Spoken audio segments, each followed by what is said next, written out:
जाती है।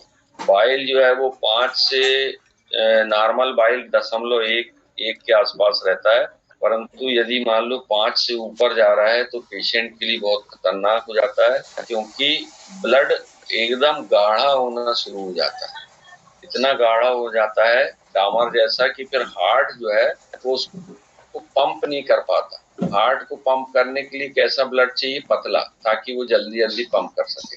अब जब वो गाढ़ा हो जाएगा तो उसकी मात्रा कम हो जाएगी, और गाढ़ा हो जाने के कारण एक दिन ऐसा आएगा कि वो गाढ़े के कारण वो वहीं जम जाएगा और उसको अटैक आ जाएगा। तो इसी कारण बाइल की मात्रा ज्यादा नहीं बढ़ना चाहिए। तो ये सिरोसिस। दूसरा इसी के नीचे रहता है गॉल ब्लैडर, जो अपन ने हेपेटाइटिस बताया आपने कि होता है, तो हेपेटाइटिस फैलने वाली बीमारी है क्या? ब्लड से जैसे कंटामिनेशन, एचसीवी वगैरह? हेपेटाइटिस हमने जब पढ़ाए थे तो आपने अटेंड क्यों नहीं किए? हेपेटाइटिस में सब पूरा बताया गया है। सब पेशेंट रहे होंगे शायद। हेपेटाइटिस इसके दो। हाँ, तो आप पेशेंट रहे होंगे तो हम क्या कर सकते हैं? हमने तो क्लास ली है ना। आप या तो पेशेंट देख लो या फिर क्लास अटेंड कर लो, दोनों चीजें हैं। हेपेटाइटिस हम पढ़ा चुके, उसमें पूरे सिम्टम्स बताए थे। अब अभी टाइम मिलेगा तो बता देंगे। ये गॉल ब्लैडर दूसरा जो है वो, ये देखिए गॉल ब्लैडर। ये गॉल ब्लैडर का दर्द जो है वो तब होता है जब गॉल ब्लैडर में स्टोन हो जाता है, जिसको अपन पॉलीलिथिसिस कहते हैं। और ये बिल्कुल लीवर के पास से यहाँ से ऐसे टंगा हुआ दिखाई देता है। तो ऐसे में पेशेंट जो है वो कंप्लेंट कब करता है? जब अपन पेशेंट के राइट साइड में हाथ लगाते हैं और हाथ लगा के पूछते हैं कि अभी दर्द हुआ, तब वो एकदम से चमकता है, क्योंकि तब गॉल ब्लैडर जो है वो दब जाता है और उसके अंदर जो स्टोन है उसके कारण उसको पेन होने लगता है। तो वो गॉल ब्लैडर का दर्द हल्का हल्का रहता है, अगर पेशेंट को दबाने से तेज हो जाए उसको कहते हैं टेंडरनेस। टेंडरनेस का मतलब होता है छूने से दर्द की मात्रा बढ़ जाए, वो कहलाएगी टेंडरनेस। तो गॉल ब्लैडर में टेंडरनेस। अब तीसरी जो आती है, जो गॉल ब्लैडर के साथ ही अपन ने बताया, स्टोमक। स्टोमक जो है वो खाने की थैली को कहते हैं, अमाशय को, और उसमें ज्यादातर गैस बनती है। और वो जब गैस ऊपर जाती है तो अपन ने जो 9 क्षेत्र बताए थे उसमें गैस जो है वो लेफ्ट वाले हाइपोकॉन्ड्रियम में, जो इधर लेफ्ट वाला हाइपोकॉन्ड्रियम है, वहां लेफ्ट वाले हाइपोकॉन्ड्रियम में ऊपर की तरफ जाती है। मतलब ये गैस बनेगी कहाँ? ये इपीगैस्ट्रिक, और लेफ्ट हाइपोकॉन्ड्रियम में ऊपर की तरफ जाएगी, और यहाँ ऊपर रहता है लेफ्ट के जस्ट ऊपर हार्ट। तो पेशेंट को चेस्ट पेन की कंप्लेंट होती है और अपन को लगता है कि इसको सीने का दर्द है, मतलब कोई हार्ट पेन, परंतु उसको प्रॉब्लम गैस की रहती है। ऐसी स्थिति में अपन पेशेंट से हिस्ट्री पूछते हैं कि तुमने रात को क्या खाए थे, और अगर वो रात को बताता है कि मैंने राजमा खाया था, तुअर की दाल खाई थी, मुर्गा खाया था, मटन खाया था, या फिर मूली के पराठे, तो ये 4-5 चीजें जो हमने गिनाया वो ज्यादा गैस बनाती है, और वो गैस बनने के कारण हार्ट जो है वो अपनी जगह से ऐसा उसको ऊपर कर देता है, तो चेस्ट पेन होता है। तब अपन को दोनों में डीडी करने के लिए, डिफरेंशियल डायग्नोसिस करने के लिए हिस्ट्री पूछते हैं। अगर कोई भी हिस्ट्री उसकी नहीं मिलती है, अगर मिलती है तो उसको सामान्य तौर पर रेनिटिडीन या एसिलॉक देने से उसकी गैस निकल जाएगी, ऊपर दांत वाले मुंह से भी और नीचे बिना दांत वाले मुंह से गैस निकल जाएगी, और जो है वो पेशेंट ठीक हो जाएगा। परंतु अगर हार्ट का पेन है उसको वाकई, तो ईसीजी में परिवर्तन आएगा, पसीना आएगा, और उसका ब्लड प्रेशर बढ़ा हुआ मिलेगा, तब अपन कहेंगे कि इसको हार्ट की प्रॉब्लम है। और अगर गैस्ट्रिक प्रॉब्लम है तो गैस्ट्रिक प्रॉब्लम में गैस के कारण पेट उसका पूरा फूला हुआ दिखाई देगा, साथ ही साथ हिस्ट्री मिलेगी कुछ खाने पीने की, और एसिडिटी की कंप्लेंट मिलेगी, परंतु उसको पसीना नहीं आएगा, और ईसीजी नॉर्मल आएगी और ब्लड प्रेशर नॉर्मल आएगा, तो मतलब गैस्ट्रिक पेन। तो ये राइट साइड में ये 3 ऑर्गन के कारण ऊपर की तरफ गैस्ट्राइटिस और लीवर में खराबी के कारण। अब आते हैं लेफ्ट साइड में। अब लेफ्ट साइड में जो ऑर्गन रहते हैं वो रहता है स्प्लीन। ये लिखा हुआ है, अगर राइट और लेफ्ट में कंफ्यूजन तो लिखा हुआ है लेफ्ट साइड। लेफ्ट साइड में आती है स्प्लीन। स्प्लीन को अपन तिल्ली कहते हैं, तिल्ली भी बोलते हैं स्प्लीन को, और उसी के अंदर फंसा हुआ रहता है पेनक्रियास, जिसको अग्नाशय कहते हैं। तो तिल्ली और अग्नाशय यानी कि स्प्लीन और पेनक्रियास, इन दोनों की बीमारी के बारे में बताएं जिसमें लेफ्ट साइड में दर्द होगा।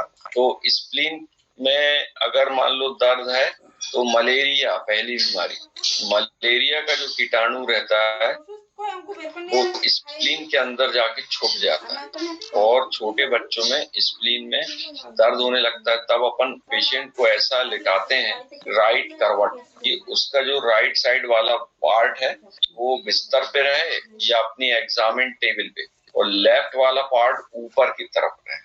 जब लेफ्ट वाला पार्ट ऊपर आएगा तब स्प्लीन को पैल्पेट करते हैं, ऐसा देखते हैं, क्योंकि spleen is not palpable in general without any disease. किसी बीमारी के बिना स्प्लीन महसूस नहीं होती, परंतु malaria, filaria, anaemia, sickle cell anaemia, ये 4-5 बीमारी जो हम गिना रहे हैं, फिर से रिपीट कर देते हैं। Malaria, filaria, anaemia, sickle cell anaemia, ये 3-4 बीमारी जो है उसमें स्प्लीन का साइज बढ़ जाता है, और स्प्लीन का साइज बढ़ने को कहते हैं अपन स्प्लीनोमेगाली। और उसमें जब भी अपन बच्चे को टेस्ट करेंगे राइट करवट लिटा के और ऐसा चेक करेंगे, तो जैसे ही स्प्लीन को दबाएंगे तो वो स्प्लीन में ऐसा लगेगा अपन ने नब्ज को दबा दिए, तो वो ऐसी फील होगी जैसी नब्ज ऊपर नीचे होती है। तब उसमें अपन को लगता है कि हाँ ये स्प्लीन जो है वो बढ़ गई है, मतलब मलेरिया कंफर्म है। तो ये 4 बीमारियों में स्प्लीन बढ़ जाती है, तब पेशेंट लेफ्ट साइड में दर्द की कंप्लेंट करता है। दूसरा उसी के नीचे जो ऑर्गन है पेनक्रियास, जिसको अपन अग्नाशय भी कहते हैं, पेनक्रियास से इंसुलिन और ग्लूकेगॉन नामक हार्मोन्स का लिबरेशन होता है। ये दोनों हार्मोन्स जो हैं वो ब्लड में शुगर के लेवल को मेंटेन करके रखते हैं और शुगर के लेवल को बढ़ने नहीं देते। अब किसी पेशेंट की शुगर अगर ज्यादा पहुंच जाती है तब वो लेफ्ट साइड में पेन की कंप्लेंट करता है। तो ये उसकी कंप्लेंट रहती है। अगर मान लो पेनक्रियाज में सूजन आ गई, जिसको पेनक्रियाटिस कहते हैं, तो वो पेनक्रियाटिस का दर्द को ठीक करना बहुत मुश्किल हो जाता है, क्योंकि उसकी जो उपस्थिति है anatomical position of the pancreas, it is very deep, intestine के भी पीछे रहता है वो, तो वो दिखता भी नहीं है और महसूस भी नहीं होता। स्प्लीन को तो अपन महसूस कर लेते हैं और पेनक्रियास को नहीं कर सकते क्योंकि वो पीछे की तरफ रहता है। तो वो उसका दर्द वो है ठीक होने में भी प्रॉब्लम हो जाती है पेनक्रियाटिस।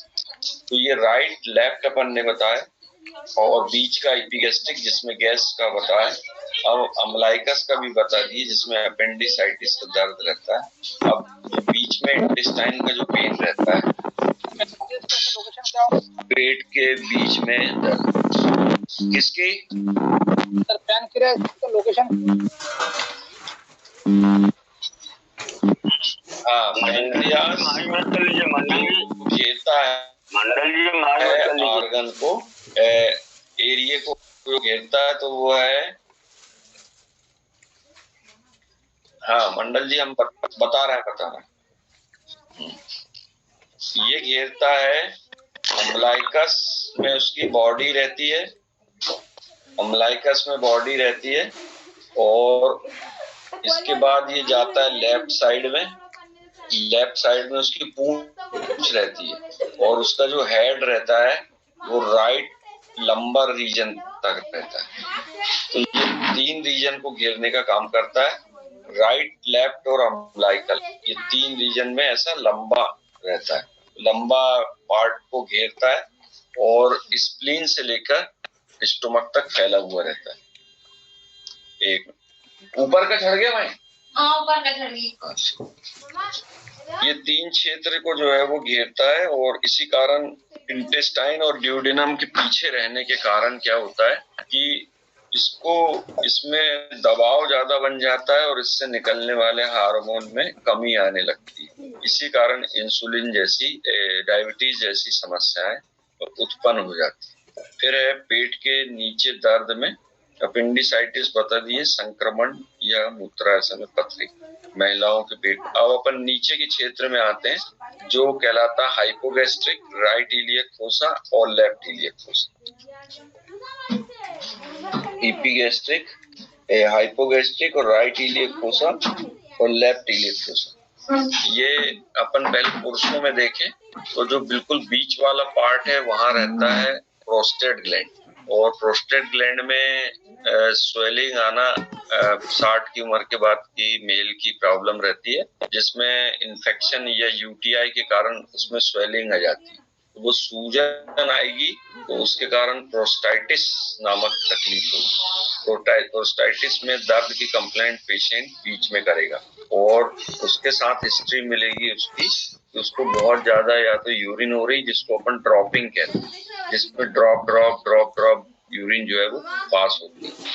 दूसरी कंप्लेंट रहती है उसकी कि यदि ड्रॉपिंग नहीं हुई तो रिटेंशन ऑफ यूरिन, मतलब पेशाब का रुक जाना, पेशाब रुक जाएगी, पेन होगा, और वो पेन जो रहता है वो स्टिचिंग पेन रहता है। स्टिचिंग पेन का मतलब होता है कि कोई ऐसा सुई से या निडल से किसी चीज को ऐसा चुभाते जाता है जैसे गुदना गोदने वाले करते हैं, तो वैसे स्टिचिंग पेन हमेशा प्रोस्टेट वाले रीजन में अगर होते रहे तो इसका मतलब ये है कि उसको प्रोस्टेट की प्रॉब्लम है, और प्रोस्टेट जो है वो बिल्कुल बीच में रहता है। एक बार और बताते हैं हाइपोगैस्ट्रिक रीजन। मेल में देखें तो हाइपोगैस्ट्रिक रीजन में अम्लाइकस के जस्ट नीचे वहां पर जो है वो प्रोस्टेट रहने के कारण प्रोस्टेट का पेन हो सकता है। अब आते हैं इलियक फोसा और लेफ्ट इलियक फोसा। ये दोनों तरफ रहती है फैलोपियन ट्यूब और ओवरी। तो फैलोपियन ट्यूब और ओवरी में देखें तो ओवरी की सूजन कहलाती है oophoritis. Oophoritis means the inflammation of the ovary, और ऊफ्राइटिस के केस में पेशेंट को जो है वो राइट और लेफ्ट इलियक फोसा में दर्द हो जाता है, और ऐसी कंडीशन में डबल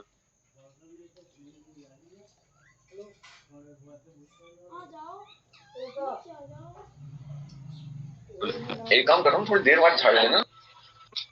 राइट और लेफ्ट इलियक फोसा में जो है वो पेशेंट कंप्लेंट करती कि उसको बहुत ज्यादा पेन हो रहा है, पर पेन की सीवियरिटी ज्यादा नहीं होती, और वो दोनों हाथ से दोनों लंबा इलियक फोसा वाले क्षेत्र को पकड़ लेती है, कंप्लेंट करती है बार बार, और उसके बाद जो है फिर मेंसेस भी आ जाती है। मेंसेस के पहले होने वाले दर्द में भी अपन ने पहले बताया कि इस तरह का पेन उस समय भी होता है जब मेंसेस आने वाली रहती है, क्योंकि एंडोमेट्रियम की जो थिकनेस है वो टूटती है, तो उसके कारण दर्द हो जाता है उसको। तो फीमेल में ये दोनों तरफ दर्द होगा तो वो मेंसेस की वजह से। अब मेल में अपन देखें तो राइट साइड में या मेल और फीमेल में राइट इलियक फोसा जो है उस जगह पे जो है वो रेक्टम रहता है। रेक्टम यानी जो स्टूल है उसका संग्रह स्थान, मलाशय भी उसको अपन बोलते हैं। तो वो रेक्टल पेन उस समय होता है जब रेक्टम में जाने वाला स्टूल काफी हार्ड हो जाता है और पानी नहीं पीता पेशेंट, तो हार्ड हो जाने के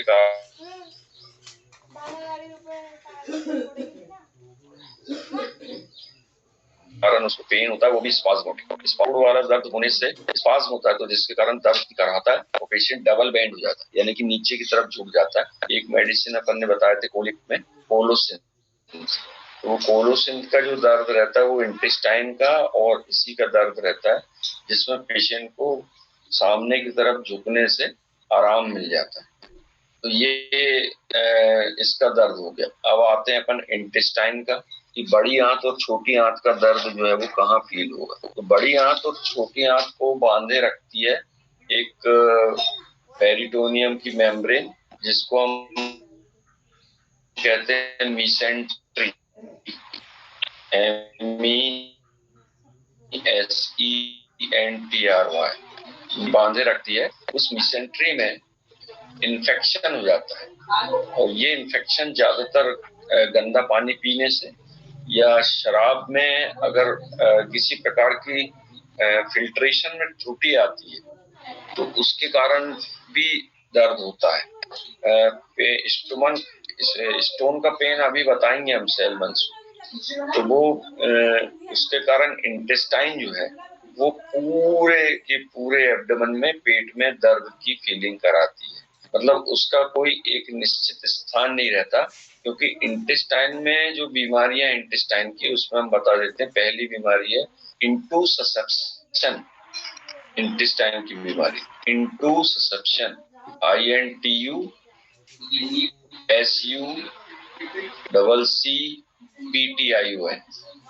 इंटूससेप्शन का मतलब होता है कि आंत के अंदर आंत घुस जाना, ऐसा आंत उसके अंदर घुस जाती है। इसका उदाहरण हम बताते हैं। सॉकअप सभी ने देखे हैं, जो टू व्हीलर गाड़ियां रहती हैं, तो टू व्हीलर गाड़ी अपन चलाते हैं तो सामने के हैंडल में जो है वो ऐसा कभी दचका आता है, तो वो जो सॉकअप रहते हैं एक दूसरे के अंदर जाते हैं। ऐसे ही इंटेस्टाइन जो खोखली रहती है एक दूसरे के अंदर चली जाती है कई बार और फंस जाती है, वो बीमारी कहलाती है इंटूससेप्शन। दूसरी बीमारी रहती है इंटेस्टाइनल ऑब्स्ट्रक्शन। इंटेस्टाइन में किसी पेशेंट के द्वारा खाया गया भोजन यदि हार्ड होके किसी ऐसे पार्ट पे फंस जाए जहां पर कि मोड़ आता है। इंटेस्टाइन का जो मोड़ है वो 4 जगह आता है, जिसको अपन हेपेटिक फ्लक्सर, स्प्लेनिक फ्लक्सर और ट्रांसवर्स कोलोन, और एक नीचे रेक्टम के पास रहता है सिग्मोइड कोलोन, उनके नाम से जानते हैं। तो ये 3-4 जगह जहां पर की टर्निंग आती है, वहां पर स्टोमक में आने वाला जो स्टूल है वो टर्न नहीं हो पाता और वहां जम जाता है। तो जमने से वो सूख जाता है। अगर पानी की मात्रा कम हो गई तो वो सूख जाता है, और सूखने से जो है वो अंदर ऑब्स्ट्रक्शन आ जाता है। अब जो है पेशेंट जब भी भोजन करेगा तो वो वहां से लेके तो पेट तक उसको जम जाएगा, क्योंकि भोजन करेगा मगर लेटरिन नहीं जाएगा। जब ऐसी 24 घंटे या 48 घंटे ऐसी स्थिति आती है, फिर पेशेंट भोजन करना छोड़ देता है। क्यों? क्योंकि आगे ही नहीं बढ़ रहा है। तब ऐसी बीमारी कहलाती है इंटेस्टाइनल ऑब्स्ट्रक्शन। तीसरी बीमारी कहलाती है अल्सर। अब ये अल्सर जो होता है वो पेप्सिन के कारण होता है। अपने स्टमक से एक हार्मोन निकलता है, जूस निकलता है जिसको जो कहलाता है पेप्सिन। अब यदि ये पेप्सिन हाइड्रोक्लोरिक एसिड के साथ मिल जाता है, और हाइड्रोक्लोरिक एसिड जो है वो ओवरी और फैलोपियन ट्यूब की लोकेशन हम अभी बताएंगे दिनेश। तो अल्सर जो है स्टोमक में हो तो उसको कहते हैं गैस्ट्रिक अल्सर, और अगर ये डियोडिनम में हो तो उसको कहते हैं डियोडिनल अल्सर। और ये दोनों का कारण पेप्सिन हो तो वो दोनों मिला के कहलाते हैं पेप्टिक अल्सर। तो ये अल्सर इंटेस्टाइन में कहीं पे भी हो सकते हैं, जो लेटरिन में ब्लड जाने का कारण बनते हैं। लेटरिन के समय पेशेंट कहता है कि उसको मिक्स होके आ रहा है। अगर अलग से आ रहा है तो वो पाइल्स कहलाता है, और मिक्स होके आ रहा है तो मतलब इंटेस्टाइनल अल्सर होने की संभावना रहती है। चौथी बीमारी जो रहती है इसकी, वो स्पाज्मोटिक इंटेस्टाइन कहलाती है, जिसमें इंटेस्टाइन ऐसी स्पाज्म हो जाती है, स्पाज्म यानी मरोड़ हो जाता है। और ये उस समय होता है जब पेशेंट लंबे समय तक फास्टिंग रखता है। फास्टिंग यानी उपवास रखता है, जैसे रोजों के बाद, उपवास के बाद जिन 9 दुर्गा उपवास रहते हैं उसके बाद कोई 9 दिन तक उपवास रहे, खाए पिए ना कुछ, तो उसके कारण ये बीमारी आ जाती है। और इंटेस्टाइन की बीमारी में जो कॉमन है वो टाइफाइड जो है वो इंटेस्टाइन की बीमारी के अंतर्गत आती है।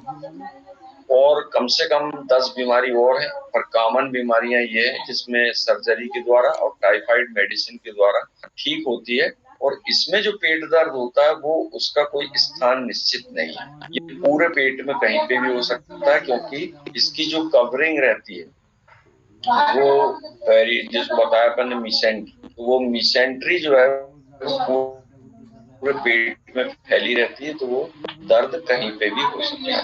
अब जो है वो किडनी स्टोन के बारे में बताएं, जैसे कि सैल मंसूरी जी ने पूछी, स्टोन में भी दर्द होता है। तो किडनी स्टोन का जो दर्द है वो पेट में सामने की तरफ महसूस नहीं होता, ये रहता है पीछे की तरफ, पीठ तरफ राइट साइड में और पीठ में ही लेफ्ट साइड में। पेशेंट पीठ की तरफ कंप्लेंट करता है तो वो किडनी का दर्द होता है, और किडनी में होने वाली बीमारी जैसे नेफ्राइटिस, रीनल स्टोन और जीएफआर लो होना। जीएफआर कहलाता है ग्लोमेरुलर फिल्ट्रेशन रेट। सर और एक बार बोलिए सर और एक बार बोलिए सर। बीमारी किसकी बीमारी? अभी जो बोल रहे थे ना सर, बीमारी, चारों बीमारी और एक बार बोलिए सर, मैं लिख ले रहा था। हाँ, इंटेस्टाइन की ना, इंटेस्टाइन की बीमारी। हाँ, इंटेस्टाइन की बीमारी में पहली रहती है इंटूससेप्शन। इंटूससेप्शन केंचुए को चलते हुए देखे होंगे अपन ने कि वो आधी बॉडी को आगे लगाता है, आधी बॉडी पीछे, या शॉकअप टाइप का होता है। तो कई बार इंटेस्टाइन के अंदर इंटेस्टाइन घुस जाता है, और वो ऐसा तब होता है जब कोई उल्टा मसाज करा लेता है। कई बार पेट की सुताई करवा लेते हैं लोग बाग पेट दर्द में, या पेट का मसाज करा लेते हैं, और अगर जानकार व्यक्ति ने मसाज नहीं किया, मालिश नहीं किया, तो वो उल्टी मसाज कर देता है, जिससे कि आंत के अंदर आंत चली जाती है। वो कहलाती है इंटूससेप्शन। दूसरी रहती है इंटेस्टाइनल ऑब्स्ट्रक्शन, जिसमें फीकोलिथ जो हार्ड स्पून रहता है, लैट्रिन रहती है, उसका खाने का पार्ट जो बचा रहता है वो इंटेस्टाइन के अंदर जम जाता है, वो कहलाती फीकोलिथ या हार्ड स्पून। ये दोनों की दोनों सर्जिकल बीमारियां हैं और सर्जरी से ठीक होती है। फिर मेडिसिन की चलने वाली बीमारी रहती है अल्सर, और ये अल्सर जो है वो ब्रीच को कहते हैं, जिसमें कुछ छोटा पार्ट, जैसे अपन सड़कों पे गड्ढे देखते हैं, वैसे इंटेस्टाइन में बिल्कुल छोटे चने की दाल के से भी कम राई बराबर गड्ढे हो जाते हैं, और वो गड्ढे कहलाते हैं अल्सर। वो अगर स्टोमक में हुए तो गैस्ट्रिक अल्सर, डियोडिनम में हुए तो डियोडिनल अल्सर, और अगर दोनों अल्सर के बनने का कारण पेप्सिन नामक हार्मोन है तो वो दोनों कहलाते हैं पेप्टिक अल्सर। तो ये तीसरी बीमारी। और चौथी बीमारी अपन ने बताया टाइफाइड। टाइफाइड को मोतीझरा भी कहते हैं। मोतीझरा इंटेस्टाइन की बीमारी, जिसमें गंदा पानी पीने या खाने से इंटेस्टाइन में इन्फेक्शन हो जाता है, और पेशेंट के पेट में, पूरे पेट में दर्द होने की कंप्लेंट रहती है, वो कहलाती है। इसके बाद एक क्वेश्चन और पूछा गया, location of the ovary and fallopian tube. तो उनकी लोकेशन जो रहती है right and left iliac fossa में रहती है, नीचे की तरफ, थाई के जस्ट ऊपर वो लोकेशन रहती है, राइट साइड में और लेफ्ट साइड। जबकि यूट्रस बीच में रहता है, हाइपोगैस्ट्रिक रीजन। यूट्रस, बच्चादानी बीच में रहती है, वो दोनों तरफ रहते हैं। अब इनमें लीवर और गाल ब्लैडर में जो दर्द हो रहा है, स्टोन का है या कहीं पे भी है, उसका रिफर्ड पेन जो है वो पीठ के पीछे जाता है। यहाँ ये जो खबे वाला हिस्सा रहता है और गर्दन वाला हिस्सा रहता है, वो भी हम डिसेक्टर से फोटो खींच के भेजेंगे। तो यहाँ पर जो है वो पीठ का दर्द आता है। पेशेंट को अपन बोलते हैं कि ऐसा पलट के बैठो, और यहाँ पर ऐसा हाथ रखते हैं, ऐसा हाथ रख के पहले अपन अंगूठे को दबाते हैं, फिर जो है वो उंगलियों को दबाते हैं, और उससे पूछते हैं कहाँ दर्द हो रहा है। अगर अंगूठे को लगाने से हो रहा है तो गाल ब्लैडर का दर्द है, और अगर इससे हो रहा है उंगली से तो मतलब लीवर का दर्द। यहाँ पे ऐसा रख के वो पेशेंट को पूछते हैं। तो इस तरह से जो है वो एग्जामिन करके अपन पता लगा सकते हैं कि पीठ में जा रहा है। उसका कारण रहता है कि पीठ से होती हुई जो नर्व सप्लाई वो पेट तक जाती है, इसी कारण उसमें दर्द होने लग जाता है। तो इस तरह से और वैरायटी तो नहीं बची, कोई कब्ज के कारण होता, ये बताई दिए, घाव या अल्सर। बाकी और कोई ऐसे बहुत सारे कारण रहते हैं, जैसा मैजिक बॉक्स रहता है, तो उसमें आर्गन की सोनोग्राफी जब तक नहीं करते अपन पेट में, तब तक फिर अपन को पता नहीं लगता। पर मोटे तौर पे अपन इस तरह से पता लगा सकते हैं कि पेट की तकलीफें जो है वो कैसी अपन डायग्नोस करें। अब जो है वो आज शुक्रवार है, मंडे के दिन अपन पैरालिसिस पढ़ेंगे। सर घरेलू उपचार क्या होता है कब्ज को दूर करने के लिए? कब्ज दूर करने के लिए घरेलू उपचार क्या होता है सर? घरेलू उपचार में जो थैंक यू साहब। सबसे पहले तो ये है कि गर्म पानी का ही इस्तेमाल गर्म पानी का ही करना चाहिए, और अजवाइन और जीरा जो है वो उस कब्जियत को दूर कर देता है, उसी का इस्तेमाल करें। अजवाइन जो है वो थोड़ी बहुत खाएं, ज्यादा अजवाइन खाने से जो है वो प्रॉब्लम होती है। लेफ्ट साइड से दर्द उठता है, जो पीठ में से पेट दर्द होता है, और शरीर में चिमटा से टूटती है, यूरिन पास करने में भी उसको जलन होती है। तो उसको अल्सर हो सकता है, उसकी सोनोग्राफी कराएं, है ना। और इनमें जितने भी टॉपिक हैं, जिसको इसकी डिटेल वगैरह जानना हो तो वो हमको बता सकता है, वो उसके अपन डिटेल बता देंगे कि क्या है क्या नहीं। दर्द होता है, चिमटा से टूटते हैं, शरीर में यूरिन पास करने में जलन हुई। हेलो सर, पैनक्रियास तो यूटीआई भी हो सकता है, समय के क्या है थोड़ा बताइए। हाँ, पैनक्रियास की लोकेशन जैसे अपन ने बताया थे आड़ी रहती है। हाँ, ये शिवराज जी को बताने पहले उनकी सोनोग्राफी पेशेंट की करा के और हमको व्हाट्सएप करें, तो हम बता पाएंगे कि उसको एक्चुअल तकलीफ क्या है। पैनक्रियास जो है वो राइट और लेफ्ट लंबर और अम्लाइकस, हाँ, 3 क्षेत्र को घेरता है ये पैनक्रियास, और उसमें सूजन आ जाती है तो उसको बहुत दिन बाद जाती है, मगर अपन को कंटिन्यू ट्राई करना पड़ता है पेन किलर वगैरह देके। ठीक है जी सर, इंडोमेट्रोसिस करके इसमें लिखा हुआ है, महामारी आदि करके, इसके बारे में थोड़ा बताएंगे। इंडोमेट्रोसिस एंडोमेट्रोसिस अपन गायनी वाला पार्ट है, उसको छोटा पार्ट है, हम उसको अच्छे से समझाएंगे डायग्राम वगैरह बना के। ठीक है, एंडोमेट्रोसिस हमको याद दिला देना, किसी भी दिन एंडोमेट्रोसिस बता देंगे। सर एक